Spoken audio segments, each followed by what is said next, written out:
All right, welcome back. I hope you're having an awesome time so far. Our next speaker is Nitesh Soni. He is the Director, Advanced Analytics and AI for Technology at Scotiabank.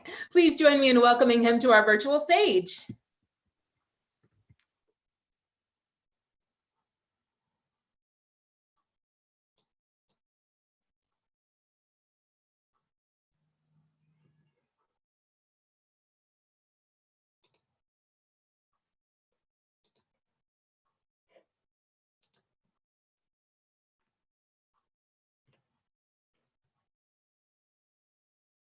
Thank you, Patricia. Can you hear me?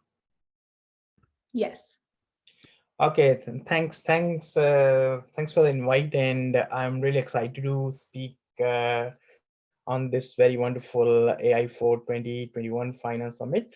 Um, and so here, the topic which I picked up is really like very fascinating, attractive, and is of course relevant to AI. And here, the focus area would be how the finance institutions they are transforming their business function using advanced analytics and AI. Um, uh, Let me see if I can go to next slide. Yeah. Uh, so I will be literally talking about 4 or 5 components of it. One is why do we need the introduction of AI in corporate function area, and then next question, follow question would be how do we do it, and then I will also flash an example on engagement and delivery models with business partners when we are basically enabling and executing and adopting AI framework within the corporate function area. And then I'll share a few examples from technology area. What are the key examples where, and these examples are basically really like a mix of or the variety of use cases where we can use different types of AI technologies. So I'm sure you'll like it. And finally, end of my talk with the closing remarks. Sorry. Okay. So I think one term is always there that AI is everywhere. People are talking about it, but now I would say AI is also a part of our household. We have things like Google Assistant or Alexa and so on. Um, so basically, all these big institutions, finance institutions, they have made a huge investment in AI, and there are various components to it. One is basically how we can improve the customer experience, or how we can get the competitive as in customer space. So basically this is where the focus is around customer analytics to grow the revenue. Second area is basically protecting the institutions or the banks, and this is where we do a lot of risk analytics. And the third area where basically how we can make the other function areas, business function areas, more effective by using AI. And business function area here, I mean all the critical functions such as finance, technology, audit, legal, HR, you name it. Actually, any function which is required to run the business, how we can embed AI there. So this is the area which I'm going to talk about, not touching too much on customer side and basically customer risk side, but I think it's more on the business side. Okay, so I think there are few main motivations to embed these AIs in these business function areas. One is to optimize the core business processes, moving from the traditional approaches to new approaches, and this certainly help to reduce the cost and improve the efficiency. And this is basically important because during this COVID situations, as you know, there was a huge pressure on these institutions to reduce the operational expenses, so that because the revenue is not growing that fast in financial institution during this pandemic period, so there's always a pressure on the operational increase the operational efficiencies and reducing the cost. And also the competitive advantage. We have a lot of disruption in the market, and if we don't modernize our business function areas, we will be behind. So I think there's always a pressure to embed new tools and technology, and AI is one of them in this function area to make them more effective. So that being said, I think it's a great motivation. That being said, I think the most important part here is what is the strategy for the AI, plan, execution, and adoption. So I think we start really from the top of the house. So first thing is whether the AI strategy is aligned with the overall corporate strategy. I think that is a question. If that is not aligned, that there is no fun of embedding AI into these function areas. So I think that is the first piece. How do we make sure that any use case or any projects which we pick for the AI is aligned with the overall corporate strategy? So we must have the leadership buy-in.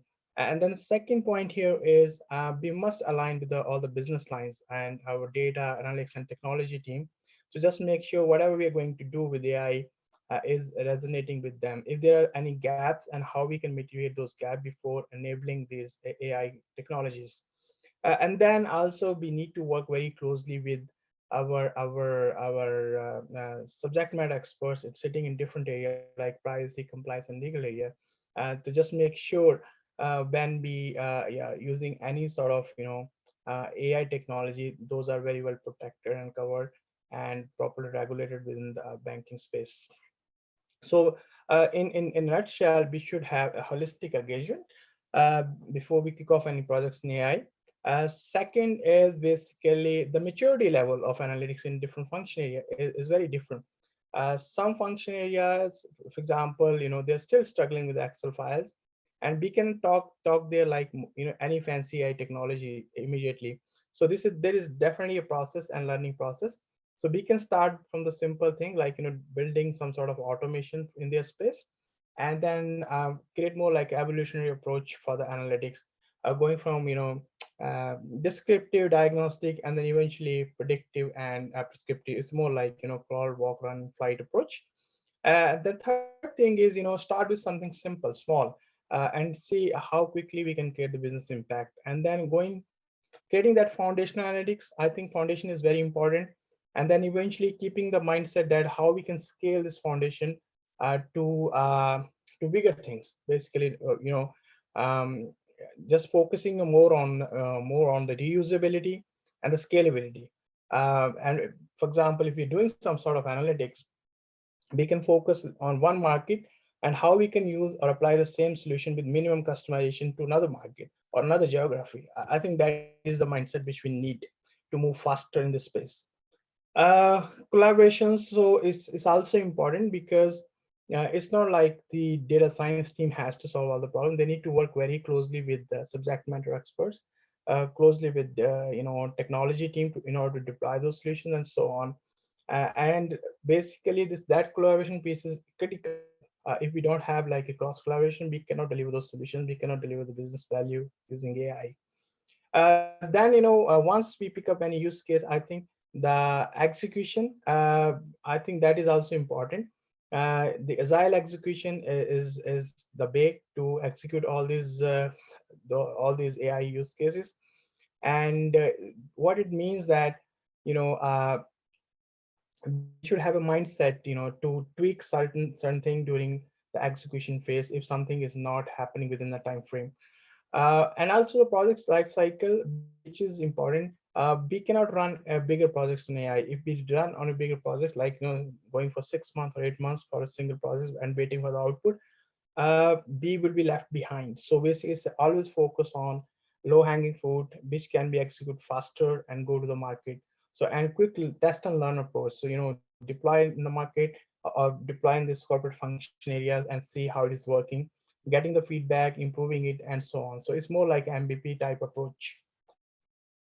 Okay, so this is one slide which is basically at a high level what is AI engagement delivery framework within this corporate function area. So let's say one team is expert in building AI solutions, then how this team can engage with the, let's say, technology area, or with finance area, or with the audit area. So this is just an example. So it's literally you can divide this whole framework into two pieces. One is engagement, another one is the delivery piece. In the engagement phase, basically you can touch on the few components, how we can start the discussion with our stakeholder that AI can revolutionize or modernize their function areas, right? So this is where I think we start talking with the stakeholder, do a lot of discovery session, asking question, what are their pain points, how analytics can help them to solve. Then also discussing about what are the business value these things can bring, and also talking about what are the tools and technology we need to deliver kind of a use case. So we talk about the readiness of data, technology, people, resources. Do we have the data ready to execute the use case? Do we have the right technology to execute this use case? Do we have resource availability and skill set available to deliver these use cases? And then once we identify those things, those opportunity based on value and readiness, the opportunity with high value, high readiness, basically that opportunity is prioritized. But also at the same time, when we do prioritization, we need to keep in mind that when we deploy these solutions, that these are like not like a short term, these are like long term, how we can basically reuse and scale these solutions going forward, uh, just avoiding rework basically.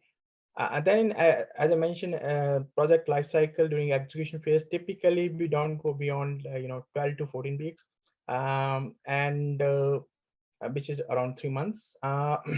And it's more in agile mode actually, where you put a team of data scientists, project manager, or sometimes data engineers, and some other technical folks who can help to deploy the solution in the end. And finally, deployment. And in the deployment, it's more like a pilot where you put your solutions and then put into the testing phase for a couple of months and get the feedback and start improving it. And once it is mature enough, you deploy it and create more like an auto feedback loop, and which basically the whole solution start turning into more like AI solutions, which is capturing feedback in automated way and then improving by itself. So this is really like a high level framework. Okay, so now I'll go slowly in few use cases. So from the technology area, this is where I'm working on since last 1.5 year. So first one is basically vulnerability management, how AI can help to modernize this particular area. So vulnerability in IT space is basically flaw in system related to software applications that can leave it open to attack by the malicious actors. Or it could be like a weakness in the computer system itself, or inside a procedure, or anything that leaves information security exposed to a threat, right? And vulnerability, managing vulnerability is not like straightforward. It's more like a cycle. First, you need to identify. You should have some scanning tools which can identify this vulnerability. Then, second thing is you need to identify whether it's a critical, non-critical, or what kind of vulnerability it is. And then based on that, you need to prioritize. And prioritization is not easy actually, because you need to understand the risk and the impact of these vulnerability in the banking system. And then once prioritize, then remediate, and then mitigate, and then again repeat the cycle. So a lot of manual things, in addition, where a lot of rule-based things or manual things happen here, but how AI can help here, is more like MVP approach. For example, if we have a vulnerability log data or vulnerability data, we can design some sort of self-serving analytic tools to classify and these vulnerabilities in automated way, and also detecting the assets. So detecting the assets means here the number of servers, number of IP addresses, and so on in automated way. Because if you think about a big organizations, and then this size is really huge. And then I think the most important thing here is the challenge to stitch data coming from multiple sources. For example, maybe application is sitting on one server, or maybe and accessed by multiple users. And then there is an owner for this application. How to combine all that information to create a cohesive view? I think that is not easy. That is very complex here. And then once you build those self-serving analytics to detect and classify this vulnerability, we can basically automate the data feeds to do some sort of continuous monitoring. So this is really gain in moving from manual process to more like automated process with more richer data. and having more control into by a continuous monitoring. So this helps to increase in operational efficiencies, and the benefits are huge. Even though it looks simpler thing, but it's not simpler thing. Data makes it complex, and then automation adds more values, so we gain the increase in operational efficiency. A second is basically MVP2 could be how we can use vulnerability data and asset misconfiguration information, combine these two together and create some sort of prioritization model in an automated way, so that it optimize remediation efforts and maximize the risk reduction. And the third thing is very interesting, is basically your predicting vulnerability. Not an easy task, but of course there are way which can be exploited by using internal vulnerability data and also using external security data, and apply all those fancy techniques like deep like neural network or NLP to analyze millions of data points and predict the vulnerability of certain application before they happen. So it's more like moving from proactive, uh, uh, moving towards proactive rather than reactive approach. Okay, so and the benefits coming out of these use cases are huge, actually huge. It's just a basically big function area in the organizations, and with all these little things it can create millions of dollars saving. Okay, second one is your embedding AI for data loss preventions. And as you know, the data loss can happen in multiple ways. Even when you're losing a laptop, there is also a loss of data, or via emails, unknowingly or unknowingly, some malicious activity can happen, or maybe some external malicious actor can try to steal the data actually. So the question here is that how we can embed AI to detect and prevent the data loss. It's also again moving away from enhancing or moving away from traditional policy-based rule, and bringing some more automation in that space, and more like self-approving algorithm in that space. So here I think I'm giving an example of um, email logs. So just imagine that if you're in a big organization, and organization of 100,000 people, and if on an average each employee is sending 15 emails per day, the volume of the email is, you can imagine, is huge basically. So analyzing those massive volume of email logs is not easy actually. It's a massive ask actually. So but again, in this space, data loss space, there is a process. We can solve this problem in twofold. One is just analyzing the patterns of the emails. For example, email sent from corporate email to corporate email, it could be these are more like legitimate emails, or corporate email to personal email. Why the person or employee is sending those emails, you can look at those patterns. Or maybe corporate email to consulting firm emails. Maybe some of the consulting firm might have contract with the institution, so those could be legitimate, but some of them might not be legitimate. And then also look for some emails with or without attachments, and the timing of emails. So I think all these like interesting insights which you can get from email logs, and see what are the hotspots where the person or where the cyber team need to focus on, and where you feel more like there are suspicious activities. And interesting fact here is the next step here is basically, in order to analyze the content of emails, we can use kind of AI techniques like in NLP, natural language processing techniques, to do text mining and see if the contents of those emails is legitimate, right? For example, if any email contains credit card information, the question here would be why a person sending credit card information outside Scotiabank, right? Or at the first place, why it is adding a credit card information there, and so on. And it's not easy to capture those things without any advanced analytics or AI tool. And then finally, once any email does not pass through DLP or data loss prevention policy framework, it will generate alerts. and then cyber team would be monitoring those alerts. And just believe me, the alerts, the volume of those alerts is huge, is massive, and we talk about in millions every month actually. And but not all the alerts are legitimate. Some alerts are false also. We call them as false positive alerts. So how machine learning and deep learning can help to reduce those false positive alerts? I think this is very interesting area to work on. So basically what you can do, you just look at the whole volume of emails, apply any machine learning technique, create some sort of risk score, and see any alerts which has risk scores in the top decile. Probably those are the main alerts which the cyber team needs to review. So they can put more like a focus efforts there, right?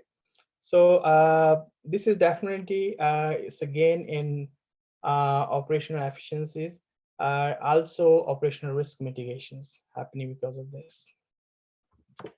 Next example I picked from the technology failure. So technology failure, if you're working in a technology department, basically the expectation from them is to always provide stable and resilient technology system. And during COVID time, I think this was a big challenge to test the resiliency of technology of any institutions. Um, but if any failure, and we know we are not living in an ideal world, the failures do happen. For example, sometimes failures happen because of VPN or network, or sometimes email exchange and so on. But it can lead to a downtime, which can have a significant impact on the operational costs and productivity in the business. So I'm picking here one example of network failure, how machine learning can help to predict network failures. I think one of the thing is what you can do here is just look at the monitoring tool, which are monitoring the networks, and using that data first to exploit that data to find out the behavior of that network. For example, you can look at which under what circumstances that network is going down. Is it because of memory uses, high memory uses, or high CPU uses, or something, or there's a more traffic on the network, or what is it actually, and so on. So you can combine that information and create some sort of trends and patterns. But the idea here is that it sounds simple, but it's not simple, because um, for the network, actually, there are like, I don't know, 5 to 10 monitoring tools which normally organizations use. And combining the information from 5 to 10 monitoring tool is a big challenge to create, again, a cohesive pictures. So I think data is always a challenge when we talk about any technology failure analytics, right? So once you understand those network behavior, then you can start creating some sort of correlation analytics. So under what circumstances the network is going to fail. So for example, is it because the lot of data jitters before any any network connections, when you have like high data jitters and then they get full, or is it because of something else, right? And so to identify those correlation characteristics, I think that is the second step before building any sort of predictive models. So predictive model here is basically, predicting any network failure before it happens, right? So what are those characteristics which exist before any network goes down? I think this will help the team to get more reactive and more proactive rather than reactive.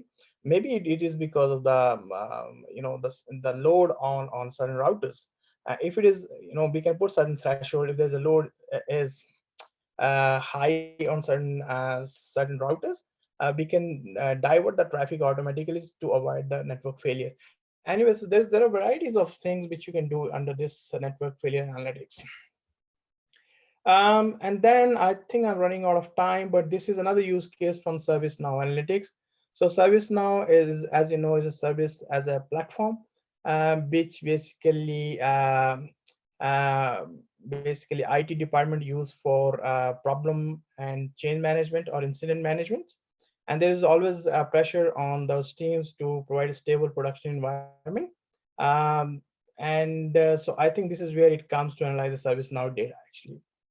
There you can do a lot of things here. Just look at the high priority incidents, like, and then create some sort of automations and find out the hotspots. What are those hotspots where the team need to focus on? And the hotspots are really like, areas of application having frequent problem, incident taking longer time to resolve, or incident with higher business impact and so on. And then how we can stitch this information with other informations to make it more effective. For example, application owner's view or vendor's view, geographical view, and so on. And then, when you look at these logs in ServiceNow, you can also apply NLP techniques to find out the main topics which people are talking about. And once you have reasonable understanding, then you can also build sort of predictive analytics, where you can predict the issues before they happen. And overall, everything here basically also helping our executive to make decisions to invest in the right area of the technology. For example, if any area is more problematic, executive can think of, we need to invest here for next 6 months or for 1 year and so on. So I'll skip this. Um, and maybe Patrick, we're running out of time. But this is more like workforce analytics in the COVID situation. When we switch from work from office to work from home, there was always a greater pressures to find out the productivity in the teams and the collaboration in the team. And then I go to the next one. This is more like sharing more information that use cases from other function areas. So I spoke on technology side, but there are finance, audit, operation, you name it, even HRML, you can do hell lot of things there using AI. Okay, so finally, last 10 seconds, I would say AI is a core part of financial institution strategy. So in addition to customer analytics and risk analytics, there is a strong focus to modernize the corporate function areas. And as I share a few examples, there are a variety of use cases where we can use blend of AI technologies. And these are certainly helping to reduce the operational costs, gain in operational efficiencies, or mitigating the operational risk. And as I said, this is not like a straightforward journey, but certainly there are challenges to enable, execute, and adopt AI in function area. But we are making progress. Thank you.